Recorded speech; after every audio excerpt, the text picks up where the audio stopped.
The US has the largest public debt of any country in history.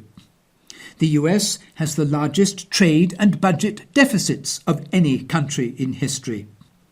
The US has 22% unemployment, which it hides by not counting among the unemployed millions of discouraged workers who, unable to find jobs, ceased looking for jobs and are arbitrarily excluded from the measure of unemployment. The US has a retired class that has been stripped of any interest payment on their savings for a decade, because it was more important to the Federal Reserve to bail out the bad loans of a handful of banks too big to fail, i.e., banks that became too big to fail because of the deregulation fostered by neoliberal economics. By misrepresenting free trade and globalism, neoliberal economics sent America's manufacturing and tradable professional skill jobs abroad, where wages were lower, thus boosting the incomes of owners at the expense of the incomes of US wage earners, leaving Americans with the lowly paid domestic service jobs of a third world country. Real median family income in the US has been stagnant for decades. The Federal Reserve recently reported that Americans are so poor that 41% of the population cannot raise $400 without selling personal possessions. Young Americans, if they have university educations, begin life as debt slaves. Currently, there are 44,200,000 Americans with student loan debt totaling $1.048 trillion. In the US, all 50 states have publicly supported universities where tuition is supposed to be nominal in order to encourage education. What happened is that financial capitalism discovered how to turn university students into indentured servants, and the university administrations cooperated.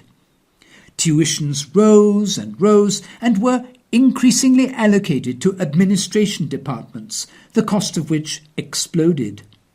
Today, many university administrations absorb 75% of the annual budget, leaving little for professors' pay and student aid. An obedient Congress created a loan program that ensnares young American men and women into huge debt in order to acquire a university education.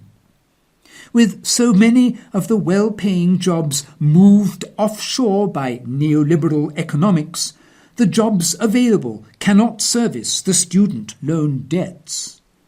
A large percentage of Americans aged 24 to 34 live at home with parents because their jobs do not pay enough to service their student loan debt and pay an apartment rent. Debt prevents them from living an independent existence. In America, the indebtedness of the population produced by neoliberal economics, privatize, deregulate, in debt, prevents any economic growth, as the American public has no discretionary income after debt service to drive the economy. In America, the way cars, trucks and SUVs are sold is via 0 down payment and 7 years of loans. From the minute a vehicle is purchased, the loan obligation exceeds the value of the vehicle. The Wall Street Journal reports that Mike Meru, a dentist earning $225,000 annually, has $1,060,945.42 in student loan debt. He pays $1,589.97 monthly, which is not enough to cover the interest, much less reduce the principal. Consequently, his debt from 7 years at the University of Southern California grows by $130 per day. In 2 decades, his loan balance will be $2 million.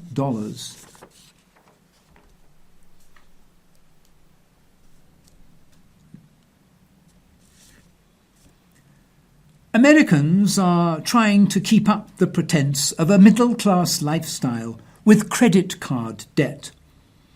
Out of all the debt available, credit card debt is the least helpful in building a viable financial future. With credit card debt, you are spending future earnings on consumption today. It would be one thing to pay off your credit card balance in full each month, but many Americans are not doing so. In fact, there is now over $1 trillion in credit card debt outstanding in the United States. Smaller banks trying to keep up with big banks have found that they need to take greater risk in building out their client base. They've done this by going after lower credit customers. It shouldn't come as a surprise that delinquencies are now rising at a dramatic pace. Credit card delinquencies at more than 4,700 small US banks are now past the figure reached at the peak of the last financial crisis. You heard that correctly. Higher than the financial crisis peak. These smaller banks have pushed the limits, and it looks like we're seeing the maximum amount that can be given out without destroying a bank's balance sheet. Americans are continually going into debt because the middle class continues to erode. Credit cards allow Americans to spend money they don't have. The surge in delinquencies is showing that many people just don't have the means to pay their debt back. This was at the core of the last financial crisis: solvency. So let's run down what subprime debt is out in the market today. Subprime credit card debt, $1 trillion. Subprime auto debt, $1.1 trillion. Subprime student loans, $1.4 trillion. We're looking at $3.5 trillion in total outstanding non-mortgage debt, with a good portion of it being to borrowers who are one step away from insolvency. This is a bigger problem than many think, especially when much of the economy is built on people buying and consuming. What happens when credit gets harder to come by? These delinquencies at small banks may be a canary in the financial coal mine. Anyone who thinks the economy is improving needs to answer to this. The share of private label credit cards with accounts at least 60 days delinquent is 4.65%, up from 4.08% in March 2017. And that's according to Equifax last Wednesday. That's the highest since early 2011, according to Equifax. Some banks have expanded their lending to subprime borrowers as the economy has improved, said Matt Schultz, senior industry analyst for creditcards.com. Private label credit card interest rates are higher than credit cards generally. They have been rising as the Federal Reserve has boosted short-term rates since late 2015, increasing the payment burden on those subprime borrowers. The rate for private label cards is about 25.5%, up from 24.99% 6 months ago, according to creditcards.com.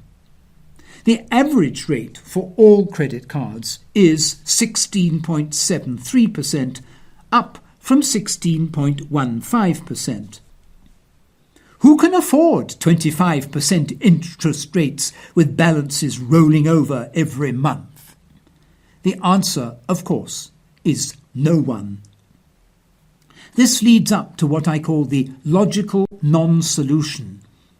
Data from Federal Housing Finance Agency show the home ATM is spewing cash.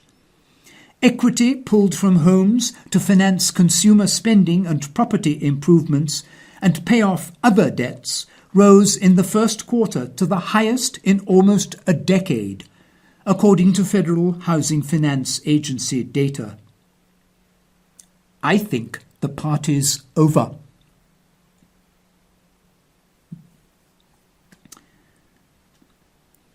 We are still paying the price from 2008, when the central banks committed a massive error by not allowing the markets and their bad debts to clear.